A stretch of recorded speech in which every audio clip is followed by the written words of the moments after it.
فرش التراب يضمني.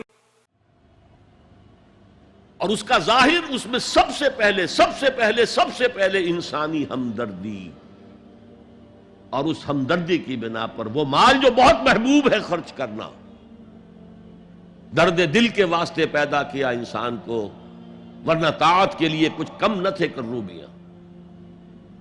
اگر یہ نہیں ہے تو کچھ نہیں.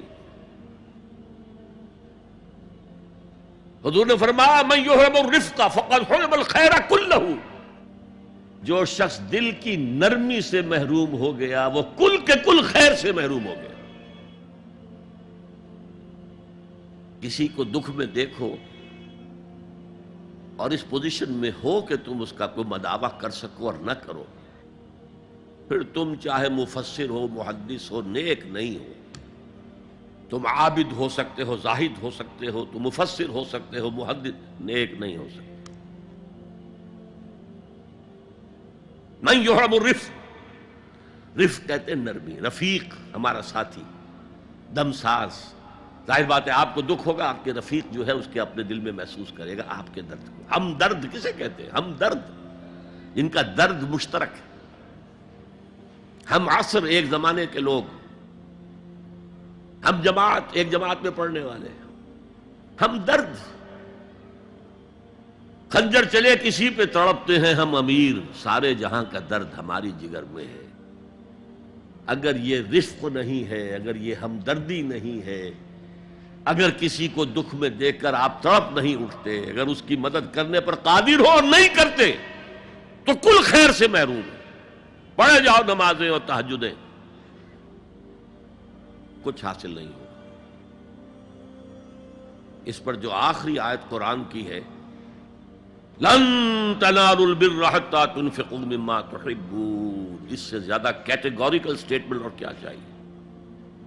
لن کے ساتھ جو نفی ہوتی ہے فعل مضارع میں، انتہائی مؤکد، ہرگز نہیں پہنچ سکتے نیکی کے مقام کو جب تک کہ خرچ نہ کرو ان میں سے جو چیزیں تمہیں پسند ہیں. قمیض پھٹ گئی ہے، بوسیدہ دے دو کسی کو، یہ نہیں ہے خیرات و صدقات، بلکہ جو تمہیں محبوب ہو. لن تنالوا البر، بر کے مقام تک نہیں پہنچ سکتے. پھر میں کہہ رہا ہوں عابد ہو سکتے ہو، زاہد ہو سکتے ہو، علم کا معاملہ ہے، محدث ہو سکتے ہو، مفسر ہو سکتے ہو، فقیہ ہو سکتے ہو، مفتی ہو سکتے ہو، سب کچھ ہو سکتے ہو. قرآن مجید کی روح سے نیک نہیں کہلا سکتے. وَآتَ الْمَالَ عَلَى حُبِّهِ، اب اس میں جو ترتیب میں نے کہا تھا، الْأَقْرَبُ فَالْأَقْرَبُ، الْأَقْرَبُ فَالْأَقْرَبُ، سب سے پہلے ذوی القربہ. اور اس میں اکثر و بیشتر ہم سے کوتاہی ہوتی ہے. دور دراز کے لوگوں کے ساتھ نیکی ہو رہی ہے، سگے بھائی کی بیوہ اور یتیم بچے جو ہیں وہ محروم ہیں. انہوں نے اس وقت یہ کر دیا تھا، یہ کر دیا تھا. ظاہر بات ہے کہ رشتہ داروں سے تو شکایتیں ہوتی ہیں،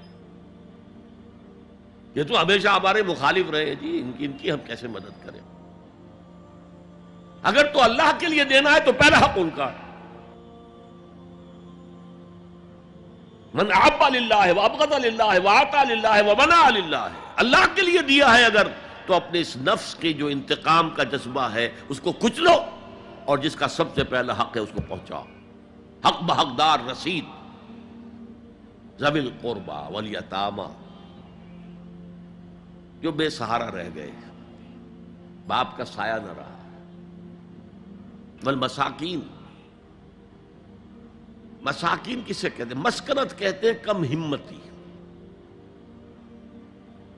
آپ کو معلوم ہے آج کل ایک مرض کہلاتا ہے نیورستھینیا. آدمی دیکھنے میں ہٹا کٹا ہے، صحت مند ہے، لیکن اندر سے اس کی کوئی ہمت ایسے جواب دے گئی ہے کچھ کر ہی نہیں سکتا. وہ ہے مسکین. اسی لیے جو فرمایا گیا یہودیوں کے لیے ضربت علیہم الذلۃ والمسکنہ، ذلت کے معنی بھی کمزوری اور مسکنت کم ہمتی، ہمت ختم ہو گئی. تو جو اپنے پاؤں پر نہیں کھڑا رہ سکتا اس وجہ سے کہ اس میں وہ ہمت کم ہو گئی ہے، وہ بھی مستحق ہے. وابن السبیل، اور مسافر، پرانے زمانے میں آپ کو معلوم ہے نہ سرائیں تھیں، نہ کچھ اور تھا، نہ ہوٹل تھے. پھر اگر کہیں راستے میں چوری ہو گئی، ڈاکہ پڑ گیا، تو آدمی جو ہے گھر میں خود ہے، کفیل ہے، اچھا ہے. اس وقت کی حالت ایسی ہو گئی. ہمارے ہاں بیگرز نے اسی کو ایک بہت بڑا بہانہ بنایا ہوا، جی میں آیا تھا وہاں سے اور یہاں سے اور میری جیب کٹ گئی، سب کچھ چلا گیا، اب مجھے واپس جانے کے لیے کرایہ چاہیے. اکثر و بیشتر جھوٹے کیسز ہوتے ہیں. اگر آپ کسی کو پکڑ لیں اور ساتھ لے کر کہیں تحقیق کراؤ تو وہ بھاگ جائے گا، پھر نہیں آئے گا اس مسجد میں. لیکن یہ کہ ابن السبیل یہ بھی ایک کھاتا ہے. والسائلین یہ ذرا تفصیل طلب معاملہ ہے. اسلام کی تعلیم بڑی متوازن ہے. ایک طرف سوال کی مذمت ہے، مت اپنا دستے سوال دراز کرو کسی کے سامنے. جو شخص ہاتھ پھیلاتا ہے مانگنے کے لیے، وہ اپنی عزت نفس کو ہتھیلی پر رکھ کر آپ کے سامنے پیش کر رہا ہے، اور آپ ٹھوکر مار دیتے ہیں اس کی عزت نفس کو.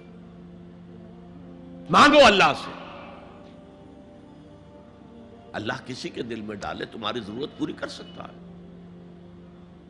بغیر اس کے کہ تم کسی کے سامنے دستے سوال دراز کرو. تو سخت مذمت ہے. اور خاص طور پر بیگری جو ایک انسٹیٹیوشن بن گیا ہے، ایک پیشہ بن گیا ہے، وہ تو اسلام کی تعلیمات کے منافی ہے. اور جس طرح کی ہم خیرات بانٹتے ہیں، 5 روپے کا نوٹ دے رہے ہیں مانگنے والوں کو، مسجدوں کے باہر سمجھ رہے ہیں ہم نے حاتم طائی کی خبر کو لات مار دی، حالانکہ حقیقت میں آپ انسٹیٹیوشن آف بیگری کو سپورٹ کر رہے ہیں. کسی ایک کو لے لو، آؤ چلو مجھے اپنا گھر دکھاؤ، مجھے بتاؤ تم واقعی اس قابل ہو یا نہیں ہو، اور پھر اس کی مدد کریں، لمسم کریں. پھر وہ 5 روپے نہیں ایسی دیں کہ وہ کچھ اپنے پاؤں پر کھڑا ہو سکے. میں نے 1 روپیہ نہیں کہا، آج دیکھیں 1 روپیہ تو اب کوئی شے نہیں رہی، لیکن یہ کہ 5 روپے کا نوٹ بھی آپ نے تقسیم کرنے شروع کر دیے، یہ کیا ہے؟ والسائلین وفی الرقاب. لیکن دوسری طرف سائل کو جھڑکنا نہیں ہے.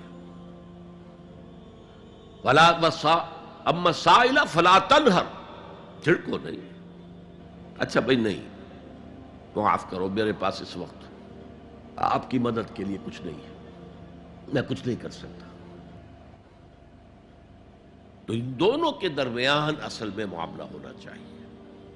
بلکہ یہاں تک بھی فرمایا سائل کو ضرور دو، چاہے وہ گھوڑے پر سوار ہو کر تمہارے دروازے پہ آیا. کیا پتا اس کی واقعی الجھن کیا ہے. تو سوال کی مذمت اور سائل کو جھڑکنے کی ممانعت. حتی الامکان خالی ہاتھ نہ لوٹاؤ. اس نے اپنی عزت نفس اپنی ہتھیلی پر رکھ کر تمہاری سامنے پیش کر دیا، اسے ٹھوکر نہ مارو. لیکن جیسا کہ میں نے عرض کیا، یہ انسٹیٹیوشن آف بیگری جو ہے یہ ایک علیحدہ شے ہے بالکل، اس کا اس سے کوئی تعلق نہ سمجھیے. وفی الرقاب،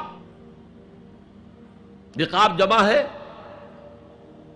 رقبہ، گردن. فک رقبۃ او اطعام فی یوم ذی مسغبۃ یتیما ذا مقربۃ او مسکینا ذا متربہ. فک رقبۃ، کسی کی گردن چھڑا دینا. اس وقت سب سے بڑی ایپلیکیشن اس کی تھی غلاموں کو، کنیزوں کو اپنے پیسے سے خرید کر آزاد کر دینا. بہت بڑی نیکی، بہت بڑی نیکی.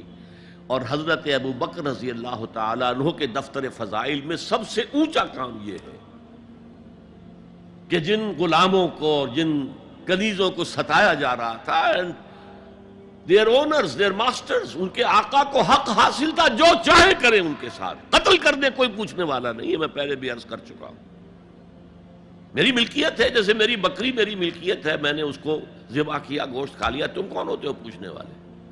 میرا غلام تھا، میں نے قتل کر دیا، تم کون ہو پوچھنے والے؟ ان کو حضرت ابو بکر نے خرید کر آزاد کیا اور منہ مانگے دام دیے. حضرت بلال کے لیے امیہ ابن خلف نے اتنی بڑی رقم مانگی، حضرت ابو بکر نے کہا ٹھیک ہے لو. باپ نے کہا بھی، ابو قحافہ نے، ابو بکر کو کوئی غلام خریدنا ہی تھا تو کوئی طاقتور آدمی جو کام آ سکے کہیں، اس کو خریدنا چاہیے. مجھے کیا پتا ابو بکر کس لیے خرید رہا اور کس کے لیے خرید رہا.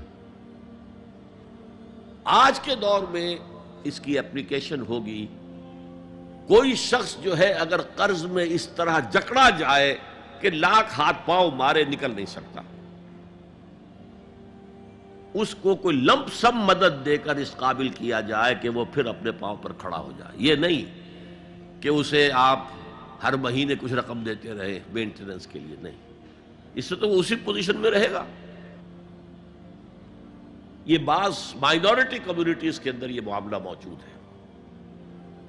کوئی بھائی اگر گر گیا ہے کاروبار میں تو اس کی پھر ایسی مدد کی جائے کہ وہ پھر آپ کی صف میں آ کر کھڑا ہو جائے، respectable members of your community, وہ اس شکل میں پہنچ جائے. یہ بھی فک و رقبۃ اس کی ذیل میں آج کل آئے گا.